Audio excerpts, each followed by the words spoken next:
Assalamualaikum warahmatullahi wabarakatuh. Salam sejahtera untuk kita semua. Halo teman-teman, selamat datang di presentasi online kami yang berjudul Komunikasi Organisasi. Terima kasih sudah meluangkan waktu untuk menyaksikan video ini. Presentasi ini merupakan hasil kolaborasi kelompok kami dalam memahami lebih dalam mengenai pentingnya komunikasi dalam organisasi. Sebelum kita mulai, izinkan saya memperkenalkan anggota kelompok kami dengan saya sendiri, yaitu Meisha Anggreni dengan NIM 2023 11043, Erlina Villa Azhara dengan NIM 2023 11046, Rizka Aulia dengan NIM 2023 11048, Anindita Karima Putri dengan NIM 2023 11049, Naila Isdatun Najwa dengan NIM 2023 11064, Nabila Berliana Putri dengan NIM 2023 11118, Martin Sofiana dengan NIM 2023 11248, dan yang terakhir yaitu Ibnu Khairul Amri dengan NIM 2023 11378. Nah, oke, langsung saja ke materi yang akan disampaikan oleh rekan-rekan saya. Yang ketiga ada komunikasi tingkat organisasi. Komunikasi merupakan proses di mana seseorang, kelompok, atau organisasi mengirimkan beberapa jenis informasi atau pesan kepada orang, kelompok, atau organisasi lain. Nah, di sini terdapat model communication process, yang dimana proses komunikasi dimulai dari pengirim atau sender yang mengubah ide atau informasi menjadi sebuah pesan atau encoding yang akan dikirim melalui saluran komunikasi tertentu seperti telepon, email, atau surat. Nah, pesan tersebut diterima oleh penerima atau receiver yang kemudian menerjemahkannya kembali atau decoding menjadi ide yang dapat dipahami. Agar komunikasi berhasil, penerima memberikan umpan balik atau feedback kepada pengirim untuk memastikan bahwa pesan telah dipahami dengan benar. Namun, dalam proses ini sering terjadi gangguan atau kebisingan yang bisa disebut juga sebagai noise, yang dapat mengganggu alur komunikasi seperti sinyal buruk, gangguan lingkungan, atau pesan yang tidak jelas. Yang selanjutnya yaitu fungsi-fungsi komunikasi. Nah, komunikasi memiliki 8 fungsi. Yang pertama yaitu mengarahkan tindakan, yang kedua penghubungan dan koordinasi, yang ketiga membangun hubungan, dan yang keempat menjelaskan budaya organisasi, yang kelima hubungan antar organisasi, keenam menyajikan citra organisasi, yang ketujuh menghasilkan ide, dan yang terakhir yaitu mempromosikan cita-cita dan nilai. Baik, selanjutnya saya akan menjelaskan tentang jenis-jenis komunikasi. Jenis-jenis komunikasi dibagi menjadi 4. Yang pertama ada komunikasi verbal. Komunikasi verbal adalah penyampaian pesan menggunakan kata-kata, baik tulisan maupun lisan. Tingkat komunikasi organisasi dibagi menjadi 5. Yang pertama yaitu ada komunikasi antar pribadi. Komunikasi ini menjelaskan tentang komunikasi interpersonal individu berbagi informasi secara formal atau informal. Contohnya, seorang supervisor bertemu dengan bawahannya langsung untuk membahas cara-cara meningkatkan pekerjaan orang tersebut. Yang kedua, ada komunikasi tingkat kelompok. Komunikasi ini membahas tentang berbagi informasi dalam kelompok atau tim. Contohnya, anggota tim penjualan mengkoordinasikan upaya mereka dalam mengembangkan kampanye penjualan baru. Yang ketiga, ada komunikasi tingkat organisasi. Komunikasi ini membahas tentang berbagi informasi antara subunit dari organisasi yang sama. Contohnya, perwakilan berbagai departemen perusahaan berkumpul untuk membuat rencana strategis. Yang keempat, ada komunikasi antar organisasi. Komunikasi ini membahas tentang berbagi informasi antar organisasi. Contohnya, perusahaan yang bekerja sama dalam usaha patungan membuat rencana untuk berbagai sumber daya yang diperlukan untuk menciptakan produk baru. Yang terakhir ada komunikasi massa. Komunikasi massa ini membahas tentang sebuah perusahaan yang mengirimkan pesan ke sejumlah orang besar. Contohnya, seorang produsen mobil memberitahukan dealer dan pemiliknya tentang penarikan kembali produk karena alasan keselamatan. Selanjutnya saya akan menjelaskan jenis komunikasi yang kedua. Komunikasi nonverbal. Komunikasi nonverbal adalah penyampaian pesan tanpa menggunakan kata-kata, seperti gerak tubuh, penggunaan spasi, dan sebagainya. Yang ketiga yaitu verbal media. Verbal media adalah ketika kebanyakan dari kita berpikir tentang komunikasi. Kita fokus pada bentuk-bentuk verbal komunikasi yang melibatkan penggunaan kata-kata. Percakapan tatap muka, surat, dan percakapan telepon adalah contoh yang jelas.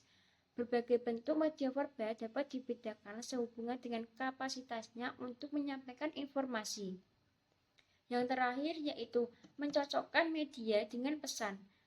Apa jenis yang paling efektif dalam berbagai keadaan?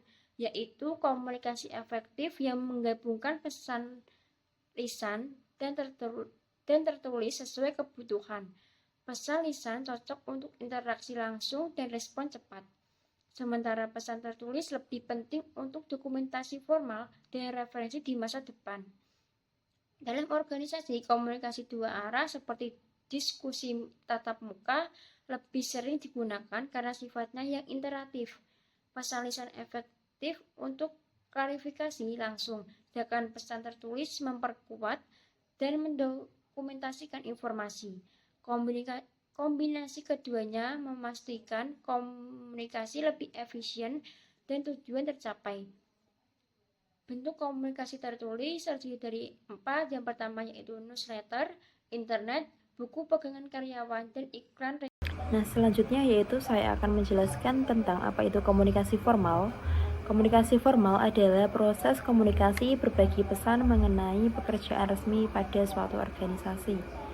Struktur organisasi yang mempengaruhi komunikasi yaitu istilah struktur organisasi mengacu pada pola keterkaitan yang ditentukan secara formal yang ada antara berbagai unit organisasi. Nah, selanjutnya yaitu ada struktur diagram organisasi yang meliputi tingkat tertinggi yaitu ada presiden. Presiden memegang kendali tertinggi dalam organisasi. Ia bertanggung jawab untuk memberikan arahan dan instruksi strategi kepada wakil presiden. Nah, setelah adanya tingkat tertinggi presiden yaitu ada tingkat menengah yaitu ada vice president yang bertugas melapor langsung kepada presiden.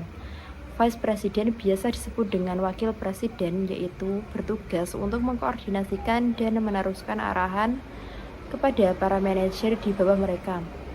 Nah, setelah itu ada tingkat operasional atau manajer. Para manajer berada di bawah tanggung jawab wakil presiden. Mereka bertanggung jawab untuk memastikan koordinasi dan implementasi tugas operasional. Informasi dari tingkat operasional ini diteruskan ke atas melalui wakil presiden kepada presiden. Nah, berikut ini yaitu ada jenis-jenis komunikasi formal. Jenis-jenis komunikasi formal yaitu tergolongkan menjadi 4, yaitu ada komunikasi ke bawah, dan ada yang kedua ada komunikasi ke atas, yang ketiga ada komunikasi lateral, dan yang keempat ada komunikasi strategis. Mulai dari yang pertama yaitu komunikasi ke bawah. Komunikasi ke bawah yaitu komunikasi dari atasan ke bawahannya, dikenal sebagai komunikasi ke bawah karena mengalir dari satu tingkat ke tingkat terendah berikutnya. Nah, yang kedua yaitu ada komunikasi ke atas. Komunikasi ke atas adalah komunikasi dari orang-orang di tingkat organisasi yang lebih rendah kepada orang-orang di organisasi yang tingkatannya lebih tinggi, seperti dari bawahan ke atasan. Nah, selain itu ada komunikasi lateral. Komunikasi lateral yaitu komunikasi antar individu pada tingkat organisasi yang sama. Komunikasi lateral ditandai dengan upaya koordinasi yang bertujuan untuk bekerja sama. Nah, yang terakhir yaitu ada komunikasi strategis. Komunikasi strategis yaitu praktek menyajikan informasi tentang perusahaan kepada khalayak eksternal luas. Semakin efektif perusahaan mengelola proses ini, maka semakin baik mereka akan diterima oleh masyarakat umum, menghasilkan manfaat yang cukup besar seperti peningkatan loyalitas pelanggan dan peningkatan penjualan. Selanjutnya ada jaringan komunikasi formal. Jaringan komunikasi formal berfungsi sebagai jalan penting melalui mana informasi mengalir dalam organisasi. Bahkan manajer tingkat menengah melihat jaringan formal sebagai sumber informasi yang baik. Ada beberapa jenis dalam jaringan komunikasi informal, yaitu jalur tersembunyi organisasi, sifat selentingan, dan rumor. Jalur tersembunyi organisasi adalah mengirimkan informasi kepada orang lain yang berhubungan dengan kita. Dengan demikian, menyediakan saluran yang dilalui pesan-pesan tersebut. Yang kedua ada sifat selentingan. Selentingan yaitu jalur yang dilalui oleh informasi yang tidak resmi terjadi secara cepat ketika seseorang dapat menyampaikan sesuatu yang tidak resmi kepada orang lain. Yang ketiga ada rumor, informasi yang dapat disebarkan dan hampir sama sekali tidak memiliki fakta dan biasanya tidak dapat diverifikasi. Biasanya rumor didasarkan pada spekulasi, imajinasi yang terlalu aktif, angan-angan, bukan berdasarkan fakta. Ada dua jenis jalur tersembunyi organisasi, yaitu jaringan anak laki-laki tua dan efek bola salju. Yang pertama, jaringan anak laki-laki tua, orang cenderung lebih banyak berkomunikasi dengan individu yang mirip dengan mereka dengan dimensi-dimensi kunci, misalnya usia, senioritas, karena lebih nyaman dengan orang yang kita mirip dan cenderung menghabiskan lebih banyak waktu dengan mereka. Tentu saja berkomunikasi dengan mereka lebih sering. Yang kedua ada efek bola salju, perputaran sukarela atau karyawan secara bebas memilih untuk mengundurkan diri dari pekerjaan mereka. Terjadi dalam semacam efek bola salju. Bola salju tidak mengumpulkan kepingan salju secara acak, tetapi mengumpulkan kepingan salju yang berada di jalurnya. Secara analogi, pola pergantian sukarela tidak didistribusi secara independen di dalam kelompok kerja, namun merupakan hasil dari pengaruh orang-orang satu sama lain. Adapun jenis-jenis rumor, yang pertama ada mimpi yang tidak masuk akal. Rumor seperti ini yang mencerminkan keinginan orang lain dikenal sebagai pipe dream, meskipun mungkin positif. Sejauh ini tidak benar, pipe dream tidak memiliki tempat dalam organisasi. Yang kedua ada rumor yang tidak masuk akal. Rumor semacam ini cenderung muncul dalam kondisi di mana merasa tidak nyaman dengan berbagai hal, seperti anggaran yang sangat ketat. Yang ketiga ada pengemudi baji. Rumor seperti ini dikenal sebagai wedgie driver, adalah jenis yang paling merusak karena digunakan secara agresif. Yang keempat dan yang terakhir tandu rumah. Fakta bahwa rumor ini menyesatkan dan menjadikan bentuk komunikasi yang berbahaya yang harus dihindari dengan cara apapun. Slide selanjutnya pada halaman 332 sampai 333 tentang peran teknologi sebagai komunikasi yang dimediasi komputer atau Computer Mediated Communication yang biasa disingkat dengan CMC, merupakan proses komunikasi yang terjadi melalui penggunaan perangkat komputer atau teknologi digital lainnya seperti ponsel pintar dan tablet yang memungkinkan individu atau kelompok untuk berinteraksi. Selanjutnya ada kategori komunikasi. Yang pertama, komunikasi sinkron, yaitu komunikasi yang terjadi secara real time, di mana pesan dapat dikirim dan diterima secara langsung. Contohnya dalam percakapan telepon atau konferensi video seperti aplikasi Zoom atau Google Meet. Yang kedua, ada komunikasi asinkron, yaitu komunikasi yang tidak terjadi secara langsung, di mana pesan dikirim dan dibaca pada waktu yang berbeda dan tidak memerlukan respon segera. Contohnya ada email yang mengacu pada pesan yang dikirim melalui internet, biasanya dalam bentuk teks, grafik, video, atau file. Nah, meskipun efektif, email juga memiliki kekurangan seperti kelebihan informasi yang dapat membuat penerima merasa kewalahan, ataupun kesalahan penggunaan emotikon yang dapat membuat dampak pesan pada pembaca. Kemudian ada pesan instan, yaitu komunikasi cepat yang memungkinkan pertukaran informasi secara langsung dengan lebih sedikit langkah dibandingkan email dan dapat mengefisiensi waktu, mendukung kerja tim, dan mempermudah berbagi file. Namun, penggunaan pesan instan juga bisa mengganggu, mendorong gosip, dan meningkatkan stres. Nah, contoh dari pesan instan ini adalah seperti menggunakan WhatsApp ataupun Facebook. Meningkatkan keterampilan komunikasi. Yang pertama, gunakan bahasa yang jelas. Hindari penggunaan jargon atau istilah teknis saat berkomunikasi dengan orang yang mungkin tidak familiar dengan istilah tersebut. Kemudian yang kedua, tunjukkan konsistensi. Menjadi komunikator yang baik dengan menunjukkan keselarasan antara ucapan dan tindakan. Kemudian yang ketiga, tingkatkan kemampuan mendengarkan. Belajarlah untuk mendengarkan secara aktif atau memikirkan dan mempertanyakan ucapan pembicara serta dengan penuh perhatian atau tanpa gangguan. Yang keempat adalah menggunakan overload informasi. Gunakan gatekeeper atau orang yang mengatur aliran informasi atau sistem antrian informasi agar lebih terorganisir untuk mencegah distorsi atau kehilangan pesan. Buat pesan lebih berulang atau redundan dan dorong verifikasi. Yang kelima adalah meningkatkan komunikasi organisasi. Gunakan teknik seperti sistem saran, hotline perusahaan, atau survei karyawan untuk membuka saluran komunikasi dari bawah ke atas, atau feedback karyawan. Yang keenam adalah menjadi komunikator yang mendukung. Fokus pada masalah, bukan pribadi, dan gunakan bahasa yang menghargai atau validasi agar hubungan dengan orang lain lebih baik. Perbedaan individu dalam komunikasi. Seperti yang Anda ketahui dari pengalaman, orang cenderung berkomunikasi dengan cara yang berbeda. Dua orang yang mengatakan hal yang sama mungkin melakukan hal yang sangat berbeda dan mengomunikasikan pesan mereka dengan cara yang mungkin memiliki efek berbeda pada Anda. Di dalam buku Jurnal Gerbek Person tahun 2011 pada halaman 346 disebutkan faktor utama perbedaan dalam berkomunikasi antar individu ada dua, yaitu jenis kelamin dan kebangsaan. Yang pertama, jenis kelamin. Perbedaan jenis kelamin dalam komunikasi. Apakah wanita dan pria berkomunikasi secara berbeda? Ya, jelas, tentu berbeda. Di dalam buku Jurnal Gerbek Person tahun 2011 pada halaman 346 menyatakan pria dan wanita memiliki gaya komunikasi yang berbeda. Sehubungan dengan komunikasi, perbedaan mendasar antara perempuan dan juga laki-laki. Para ahli telah mengamati bahwa laki-laki menekankan dan memperkuat status mereka ketika mereka berbicara. Sedangkan perempuan itu lebih merendahkan status mereka.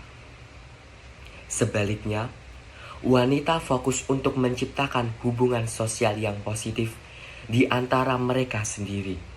Sedangkan pria umumnya berusaha untuk memperkuat status mereka ketika mereka berkomunikasi.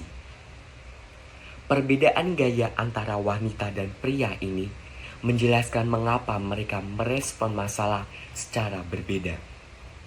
Sementara wanita cenderung mendengarkan dan memberi dukungan sosial, pria itu cenderung mengambil kendali dengan menawarkan saran. Yang kedua, ada kebangsaan. Kebangsaan di dalam fenomena globalisasi sekarang ini menghadirkan banyak tantangan. Jelas, salah satu tantangan paling mendesak berkaitan dengan komunikasi. Perbedaan bahasa kebudayaan menjadi dua penting dalam hal ini. Perbedaan bahasa. Dengan adanya perbedaan geografis membuat berkomunikasi menjadi terhambat, yaitu adanya perbedaan kosakata yang berbeda di tiap-tiap daerah dan tiap-tiap negara. Komunikasi lintas budaya ini dipersulit oleh fakta bahwa di dalam bahasa yang berbeda, bahkan ada kata yang sama dan bahkan juga dapat memiliki arti yang berbeda. Yang kedua, ada perbedaan budaya. Faktor lain yang membuat komunikasi lintas budaya menjadi sulit adalah bahwa budaya yang berbeda terkadang itu memiliki norma budaya yang sangat berbeda. Tentu, tentang penggunaan kata-kata tertentu. Dalam budaya berbeda-beda, tentu terdapat perspektif orang berbeda-beda. Di dalam suatu daerah tertentu, terdapat hal yang baik, tetapi di luar sana, hal terbaik itu bagi kita tentu bukan hal yang terbaik buat mereka. Kedua hal tersebut sudah tertuang pada buku jurnal Gerbang Person tahun 2011 pada halaman 347. Terima kasih kepada semua anggota kelompok yang telah menyampaikan materi dengan sangat baik dan juga kepada teman-teman yang telah menyaksikan hingga akhir. Sebagai kesimpulan, komunikasi organisasi bukan hanya soal berbicara, tetapi soal membangun hubungan yang harmonis di dalam struktur organisasi untuk mencapai tujuan bersama.